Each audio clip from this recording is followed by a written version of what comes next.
Derpity derp derp derp derp derp derpity derp derp derp derp derpity derp derp derp derp derpity derp derp derp derp derp derp derp derp derp.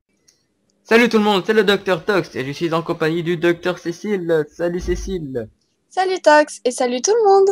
Alors nous sommes là aujourd'hui pour le tant attendu tuto sur les bases de la redstone qu'on nous a tant demandé. Voilà, donc suite à la sortie de la version 1.5 qui est aussi appelée la Redstone Update, étant donné qu'il y a énormément d'améliorations. Donc cette vidéo-ci expliquera vraiment les bases des bases, c'est-à-dire tous les composants de Minecraft, comment les fabriquer, comment les utiliser, leurs différentes fonctions et utilités. En plus je rime, je rime quand je m'exprime, c'est magnifique. Donc c'est le niveau grosse blondasse. voilà. Donc le niveau 2 c'est le niveau 2, enfin la deuxième vidéo ce sera un peu plus compliqué, étant donné que ça parlera des... Bravo. Ça parlera des... J'en perds mes mots. Des portes logiques, donc ce qui permettront vraiment là de commencer à faire de la redstone un peu plus poussée. Comme par exemple une calculette, c'est que des portes logiques. Par exemple.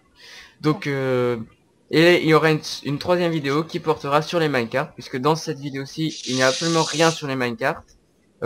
Puisqu'il y a eu beaucoup d'améliorations, hein. Vous voyez, maintenant il y a rien que son propre icône dans le mode créatif, hein. Donc il y a beaucoup de trucs en plus et on vous expliquera tout ça dans une troisième vidéo. J'invite Cécile maintenant à vous présenter. Mais qu'est-ce que c'est la redstone, Cécile? Mais qu'est-ce que c'est, dis donc? Alors, c'est ce qu'on va vous expliquer. C'est ce qui sert en gros à relier tous les courants. Donc c'est un bloc comme celui-ci là, qui entre en contact, quand il entre en contact avec quelque chose, voilà. Il s'allume. Quand on le tape, quand on marche dessus ou quand on tire dessus. Voilà, on le trouve à partir de la couche 16 et en dessous, on le trouve pas au-dessus. Donc on peut le casser avec une pioche en fer, en fer minimum. Donc fer ou diamant. Voilà, fer ou diamant. Il n'y a pas trop le choix. On trouve des filons de 2 à 10 blocs, que chaque bloc donne 4 à 5 minerais de redstone. Et il y a environ 25 blocs par chunk. Voilà. Et on les trouve principalement autour des lacs de lave. Voilà. Un chunk, pour ceux qui ne savent pas ce que c'est une portion de 16 sur 16 blocs qui est chargée au fur et à mesure de votre jeu. Donc plus vous diminuez en fait la distance de rendu, moins ça chargera de chunk. C'est ce qui permet d'économiser un peu de mémoire. Voilà. Alors, donc maintenant moi je vais vous expliquer vite fait ça. C'est le bloc de redstone qui se crafte comme tous les autres blocs du jeu, c'est-à-dire 9 minerais. Quand vous le retransformez, ça vous redonne 9 redstone, encore une fois comme tous les autres blocs. Il est assez beau, perso je le trouve pas mal, il est très bien fait, donc pour la déco il peut être pas mal. Et il alimente en continu.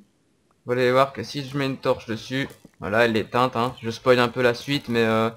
donc vous voyez, ça alimente tout le temps et il peut être déplacé par des pistons. Donc ça peut faire des interrupteurs à pistons. Voilà, le fait qu'il soit allumé tout le temps, ça je vais vous l'expliquer ici. Donc sur les torches de redstone normales, quand on pose une torche de redstone, elle est allumée. Comme ici. Donc si on la met sur ou à côté d'un bloc ou dessous ou n'importe, ça alimente le bloc. Donc si on pose une deuxième torche sur le bloc alimenté, ça va éteindre la torche. Voilà. Comme ceci. Donc en fait, lorsqu'une torche est posée sur un bloc alimenté, donc par exemple ça peut être comme ceci aussi. Donc là le bloc il est alimenté, si on pose une torche elle va s'éteindre. Donc voilà. Et ça peut servir pour les... Souvent vous avez vu, je pense, dans les serveurs, des torches de redstone qui s'allument et qui s'éteignent, qui clignotent comme ça. Et en fait c'est ce principe-là. Quand on fait une boucle avec des torches comme ça qui s'allument et qui s'éteignent, Voilà, Donc, ça va faire un petit bug et puis ça va les allumer, les éteindre. voilà, les torches de redstone, on en parlera plus en précision dans la deuxième vidéo sur les ports logiques, hein, puisque les ports logiques c'est quasi que des torches. Enfin, il y a des torches dans quasi tous les ports logiques, voire dans toutes, je pense. Et donc voilà, ce sera beaucoup. On va voir leurs propriétés plus en détail dans la seconde vidéo. Alors, le levier qui se craft comme ceci, hein, donc la recette de craft est toujours derrière, hein, pour pas vous le rappeler à chaque fois. Le levier peut se poser sur les 4 faces maintenant d'un bloc, enfin n'importe où sur un bloc. Avant on pouvait pas les mettre au-dessus, mais depuis la version 1.3 ou 1.4, je ne sais plus, on peut les mettre au plafond, donc ce qui est pratique. Et donc c'est juste on-off en gros.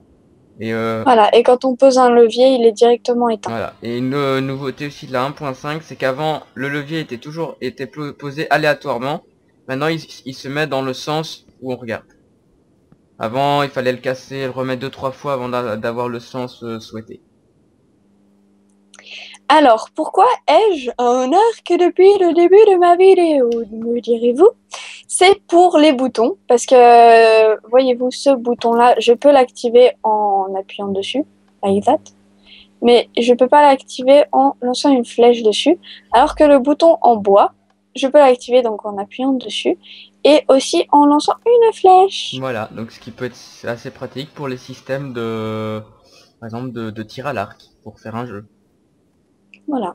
Alors maintenant, les tripwires. Donc les tripwires, ce sont des pièges. Donc ils se craftent comme ceci. Ça en donne deux. T'es en train de tout, t'es en train de tout casser. Donc ça en donne deux à chaque fois. Et donc vous les mettez face à face et vous les reliez avec du fil. Et lorsque vous allez marcher dessus, vous voyez, ça fait un signal de redstone. Les items passent à travers aussi. Donc comme vous voyez avant, le fil était en l'air, hein, donc ça peut être en l'air. Donc ça te permet de faire par exemple un compteur d'items. Donc il suffit que les items tombent dedans, passent à travers, et ça enverra un signal. Mais tu vois, quand tu casses le truc, il faut que tout, voilà. Voilà. Donc si on, vous voyez, ça envoie un signal. Alors aussi, si on casse le câble comme ça, avec rien, ça envoie un signal. Comme ça envoie un signal. Tandis que si on le casse avec une pince, donc la même qui est utilisée pour les moutons, oula, voilà. Donc vous allez pouvoir la casser sans envoyer un signal. Donc en gros pour déjouer le piège qui vous a été tendu par exemple. Ça, c'était la petite astuce des fils. Voilà. Donc les plaques de pression, maintenant, bon, je pense que vous connaissez, hein, il n'y a pas énormément à dire, c'est juste que c'est le même principe des boutons, mais en appuyant dessus. Donc une plaque de pression en stone peut être activée comme ça, mais si on lance un objet dessus, en fait, ça va rien faire. Voilà.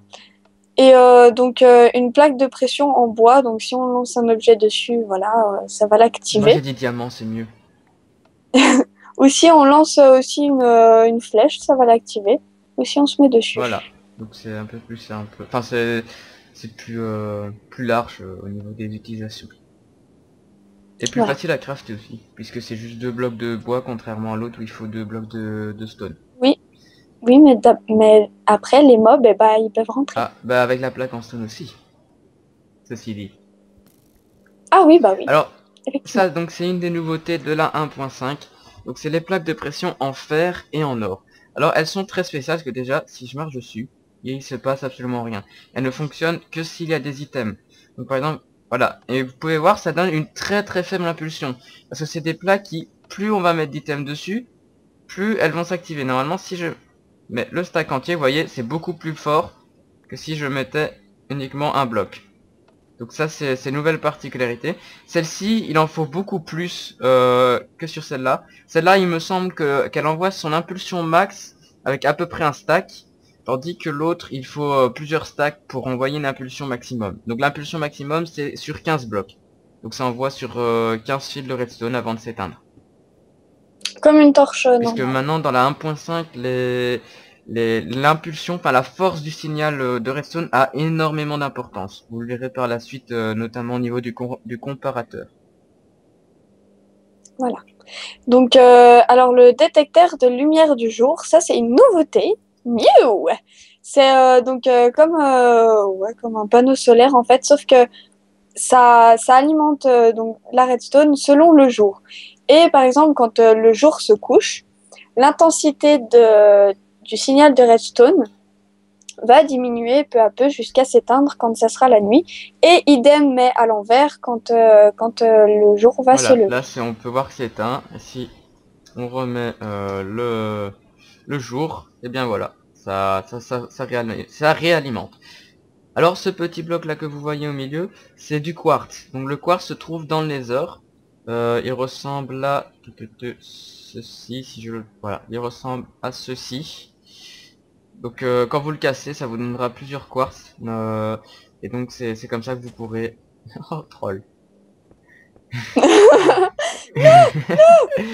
C'est quoi, hein, je suis en mode créative. Et donc vous pourrez obtenir le quartz pour faire vos panneaux solaires. Enfin, panneaux solaires, détecteurs de jour et de nuit. Ensuite, donc la lampe, on va pas s'y attarder, hein, puisque c'est juste, ça se craft comme ceci, et ça s'active, ça s'allume, ça s'éteint. En gros, c'est, voilà, c'est une lampe, quoi. Y a pas plus à dire que ça. Alors, l'entonnoir, aussi une grande nouveauté de la 1.5, qui se craft comme ceci. Donc, une petite démonstration derrière. Alors, vous voyez, déjà, pour mettre un entonnoir, il faut cliquer sur la face du bloc où vous voulez le relier. Par exemple là, vous voyez, si j'ai cliqué sur le bloc de bois, ça l'a relié au bloc de bois. Si je clique sur l'herbe, ça le relie à l'herbe. Donc voilà. Il y aura une petite astuce sur comment les relier avec plus tard, sur comment le relier sur un coffre. Hein. Certains la connaissent sûrement. Oui, parce que je pense qu'on va faire une vidéo spéciale sur des entonnoirs, Oui, non? sûrement, parce que les entonnoirs sont très pratiques. Alors, donc je reviens ici au tutoriel. Donc, vous voyez, c'est entièrement vide. Là, j'ai rien. Là, j'ai rien. Dans le hopper, il n'y a rien non plus, puisqu'il a son propre inventaire. Alors, si je mets des blocs de diamants dedans, et il va se vider petit à petit, à mesure de 2,5 items par seconde. Et ça va se retrouver dans l'autre coffre. On peut voir ici, ça passe, hein. Et ça va se retrouver au fur et à mesure dans l'autre coffre. Donc, je vais pas attendre que ce soit terminé, hein. Je vais tout reprendre. Alors aussi, donc vous voyez ici j'ai relié tous les hoopers l'un à côté de l'autre. Et en fait ça permet de faire des systèmes de tuyaux. Bon, c'est assez coûteux. Donc il y a un autre système un peu moins coûteux, enfin avec des ressources moins rares. On vous expliquera. Et donc si je jette les diamants dedans, ils vont finir par arriver dans le coffre. Voilà, donc c'est un système de tuyaux. Donc ça permet, c'est vraiment pas mal, ça permet de faire des transports sur des longues distances. Maintenant c'est sûr ça coûte très cher les hoppers, donc ça Il y à a un vous de trou voir. noir. Ouh, trou noir. Mais quel trou noir? Continuons. Alors, le distributeur et le dropper. Donc ça, c'est pas trop une nouveauté, sauf pour le dropper. Le dropper, je vais commencer par ça. C'est en fait, il drop, comme son nom l'indique. C'est-à-dire qu'il va donner les items tels qu'ils Vous sont, voyez, en là on a fait. mis des Voilà, flèches. pour On les a mis des ramasser. flèches et ça les a Alors, donné, ça a donné l'item, hein, donc pour faire un distributeur de flèches. voilà. Alors que le distributeur va lancer la Ouais. flèche, exact. Donc ça va vous faire mal. Ouch! Alors que le dropper, In your non. face. Donc, Pardon. pour... ça peut être pratique pour les trucs de farm. Donc, on va planter. J'étais devant toi. Hop, j'ai mis... Voilà. J'ai mis Des bonnes mille, donc des poudres d'os. Voilà. Voilà, des poudres d'os, merci, j'en perds mes mots. Et quand j'appuie, eh ben, le dispenser va disperser Va donner la poudre d'os la au blé en pile, fait. Et à tout ce qui est devant. alors que le Voilà, donc dropper, le non. dropper, on peut voir, il donnait l'item. Je le refais une dernière fois. Voilà, il donne l'item. Après, le dispenser et le dropper, on peut les mettre donc de différentes façons. Ça, c'est nouveau Voilà. aussi de la 1.5. Donc le carré, Et c'est le dropper et le rond, c'est le dispenser. voilà. En fait, vous pensez que le rond, c'est un comme une bouche, tu vois, qui va t'attaquer, comme ça, qui va te cracher des trucs dessus. Donc, qui va t'attaquer. Et l'autre, Moi je retiens en voilà. fait que le dropper c'est le petit bonhomme qui sourit et c'est un triangle et le triangle ça des faces rectilignes comme le rectangle. Tandis que le dispenser c'est un petit rond, c'est un petit bonhomme étonné et là c'est un rond aussi. En gros, enfin moi je retiens comme ça. Voilà. Donc Donc, après, le dispenser, si on met de l'eau, ça. c'est bon. Donc, le dispenser va pas. Bon, pour l'eau et la lave, c'est un peu différent. Il va pas jeter un bloc, hein. Il va donc mettre l'eau, voilà, et la lave. Exact. Voilà, Et pour donc les minecarts, c'est pareil. le dispenser, il va. Donc, le dispenser va mettre le minecart sur les rails. Et ça sera pareil en fait pour les bateaux. Donc, voilà. Donc, il y a aussi le dispenser. Donc, quand on va appuyer, il va donner dans le coffre les items. Donc, ça, je te laisse le faire parce que c'est toi qui filmes. Voilà, donc on met les blocs ici, on appuie et ça envoie le bloc dans le coffre à côté. Donc ça marche vers le haut aussi, donc ça permet de faire des ascenseurs. D'ailleurs il y aura... Oula, j'arrive plus à rentrer dedans, voilà. Donc il y aura sûrement des vidéos prévues là-dessus sur... Enfin des vidéos un peu surprises, hein. Mais on vous expliquera à Surprise! utiliser... Surprise. Donc on vous expliquera comment utiliser tout ça. Alors les pistons, donc il n'y a pas réellement besoin d'explication à part que ça pistonne. Oh là là là. Ça, piston. Donc ça se Piston. craft comme ceci, ça donne un piston de normal. Celui-là, donc celui-là, on va vous montrer.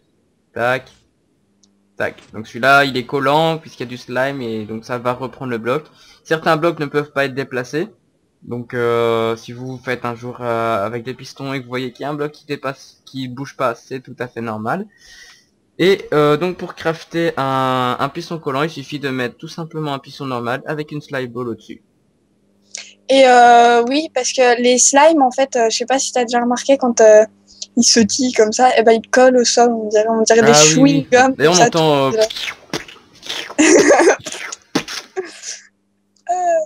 Tu le fais très bien. Je sais, je sais. Alors, les, euh, Les répéteurs. les répéteurs, voilà, Les qui répéteurs. répètent le courant. Alors ça va servir pour décaler les signaux de redstone, ou alors pour séparer les redstone, parce que par exemple, regardez, si vous voulez faire un truc dans le genre comme ça, mais qu'en fait là vous voulez pas que ça se relie, là les deux, Voilà, et ben là vous mettrez un répéteur. comme ceci. Pas Je que vais vous montrer. là, voilà. Voilà, donc les deux sont plus reliés. Exact. Alors une petite... qu'on a failli oublier, depuis la 1.4, les répéteurs, quand on les active, donc déjà là, donc il s'allume, hein, vous voyez, et en fait si on met un autre répéteur sur le côté, et qu'on l'active, il se bloque. Donc il reste dans sa position ainsi. Si j'éteins, il restera allumé. Si inversement, si on l'éteint et qu'après on l'active, il s'allumera pas. C'est un verrouillage en fait. Ah, Donc autre chose aussi, donc comme l'a dit Cécile, il répète le courant. Donc je vais vous montrer ça tout de suite. Donc le courant, une torche de redstone envoie du courant jusqu'à 15 blocs. Donc celui-ci n'est plus alimenté, hein, on voit bien. Maintenant, donc si je mets un répéteur là, il n'est pas alimenté. Et si je remets un répéteur juste ici, ça va ça va l'alimenter. relancer en Voilà, ça fait. va relancer. Maintenant, le souci du répéteur, c'est qu'il y a un très petit délai. Même quand il est sur la position 1, il y a un petit délai. Donc pour les montages qui demandent énormément de précision, c'est pas top. Donc vous voyez là ici les 4 positions différentes. Et donc les délais, c'est ce que je vais vous expliquer maintenant. Ça, c'est donc la position. Donc 1, 2, 3, 4. La 4 qui est la plus lente et la 1 qui est la plus rapide. Donc quand on va éteindre ou allumer, Voilà. ça va aller donc croissant et décroissant. On voit que celui-là s'allume en premier et celui-là s'allume en dernier. Voilà. Tout simplement. Alors maintenant, ce qui est sans doute la partie la plus compliquée du tuto, je pense, c'est le comparateur. Moi-même, j'ai du mal, je dois avouer, à cerner totalement le truc parce qu'il est assez compliqué. Donc puisqu'il utilise en fait le nouveau système d'intensité du signal dans la redstone, donc il se craft encore une fois avec du quartz. Donc je vais vous expliquer plus ou moins ça. Déjà, Pour plus de précision et pour plus de compréhension, il faudra aller regarder sur internet oui. vous-même parce que ça c'est super difficile à expliquer. Même moi, je vous assure que moi j'ai du mal à comprendre. Alors je vais essayer de vous expliquer ça le plus clairement possible. Alors déjà il y a deux modes. Il y a le mode addition, donc la torche ici au milieu est éteinte. Et le mode soustraction. Donc là, quand vous cliquez droit dessus, ça se met en mode soustraction. Alors, sur les côtés, on va appeler ça les entrées B. Donc ici entrée B, entrée B. Ici entrée A, donc, par à l'arrière. Et la sortie C. Alors par exemple, si j'active l'entrée B, il ne se passe rien. Si j'active, donc il y a une certaine force de signal dans le câble. Si j'active le signal A avec la même intensité, ça va envoyer le courant. Maintenant, si je désactive ça, et que j'envoie un signal plus faible, puisqu'il est plus loin, donc le levier est un bloc plus loin, donc le signal est plus faible, et il va rien se passer. Puisqu'en fait, il faut, lorsqu'il est en mode comme ça, il faut que le signal de A soit plus élevé que le signal de B. Et alors, ça va après sortir un signal qui sera le résultat de l'addition des deux signaux. Donc, par exemple, si là, vous avez un signal de 3, et là, un signal de 4, ça va envoyer un signal de 7. Avec un maximum de 15, hein, puisque c'est le maximum autorisé. Maintenant, si donc on va tout couper. Si on coupe tout, qu'on met un signal B moins élevé et un signal A plus élevé, il va s'allumer. Ça revient exactement au même de l'autre côté. Donc voilà. Donc c'est assez compliqué à cerner. Hein. Je vous conseille vraiment d'aller voir un peu par vous-même si vous voulez vraiment comprendre. Parce que c'est vraiment pas facile à comprendre et à utiliser. Voilà, c'est, je pense, le plus dur de la redstone qu'on peut faire. Voilà. Alors, Voilà. passons à la suite. On va vite parler des jukebox et des soundbox. En fait, les soundbox, ils marchent avec des CD. Non, c'est et là, donc le jukebox utilise les CD. Oui, pardon, le jukebox, il va utiliser les CD. Donc, selon le CD qu'on met, ça va faire une différente musique. Et les soundbox, en fait, vont émettre du son soit quand on tape dessus, soit quand il est alimenté. Et on clique droit pour changer la note. Voilà. Alors, un petit truc aussi. Donc, je vais d'abord retirer ici pour pas faire deux musiques à la fois. Lorsque vous mettez un comparateur comme ceci à côté d'un jukebox, ça va envoyer un courant. Donc là, vous voyez qu'il y a un courant de 2 qui correspond au CD. Si je prends maintenant un autre CD, par exemple celui-ci, vous voyez, il envoie un courant que de 1. Puisque ça c'est le premier, le deuxième. Si je prends le troisième, ça envoie un courant de 3. Donc, ça permet de savoir quelle intensité voilà, du quel disque. disque il y a dans le jukebox.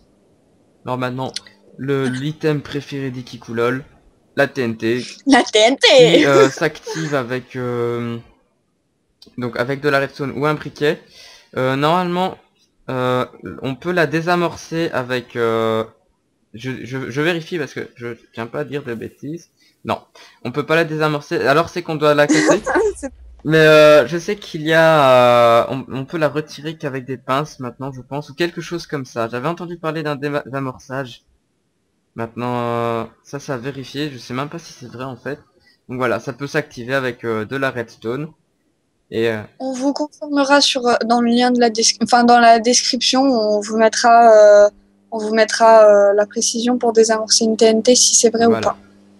Donc Cécile va vous présenter le dernier item de cette redstone update. On va devoir se quitter. Je pense qu'on a passé assez de temps ensemble. Ouais. Hein. Alors le coffre piégé, c'est un coffre, comme son nom l'indique, qui est piégé. Hein. Et donc quand on l'ouvre, en fait, ça va envoyer le signal de redstone pour alimenter quelque chose.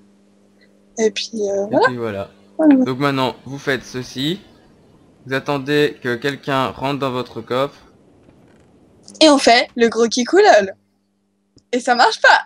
C'est génial.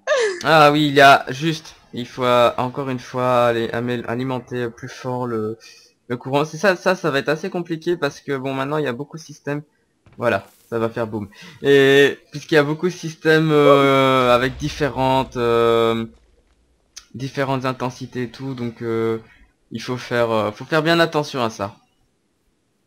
Voilà. C'est maintenant depuis la 1.5, c'est encore plus compliqué de faire de la redstone pour votre plus grand bonheur. Voilà, parce qu'en fait le coffre, plus il y a de joueurs dans le coffre, plus ça va envoyer une intensité de courant élevée. Là, si je suis tout seul, il n'y a pas grand chose. Non, Cécile, rentre dans le coffre en même temps, je pense pas que ça se voie. Ah ben voilà, on a eu le temps de le voir une seconde. En fait, quand il y a une personne, il y a un courant de 1, quand il y a deux personnes, il y a un courant de 2, et ainsi de suite. Ainsi de suite. Voilà. Je sais. On a parlé en même Je temps. pense que ça va que jusqu'à 15 encore une fois. Donc voilà, on espère que tous ces bas sur la redstone, ces explosions aussi, hein, parce que c'est toujours drôle les explosions. Oui. Surtout Boum. Surtout quand ça fait péter des trucs. C'est un peu le principe d'une explosion, ceci dit. Un peu, oui. Donc voilà, on espère que ces explosions et ces explications sur la redstone vous auront plu et vous seront utiles. Et on espère vous voir nombreux aussi sur les prochaines vidéos, hein, puisque d'autres vidéos sur le reste des bases sont à venir prochainement. Hein. Et big up aux slime qui, je pense, viennent de Fukushima. Oh mon dieu. Blague de merde. Repos. Paix à leur âme. Voilà, donc si tu n'as plus rien à ajouter, Cécile. Nopé. Nopé, ben... Alors à plus tard pour d'autres vidéos.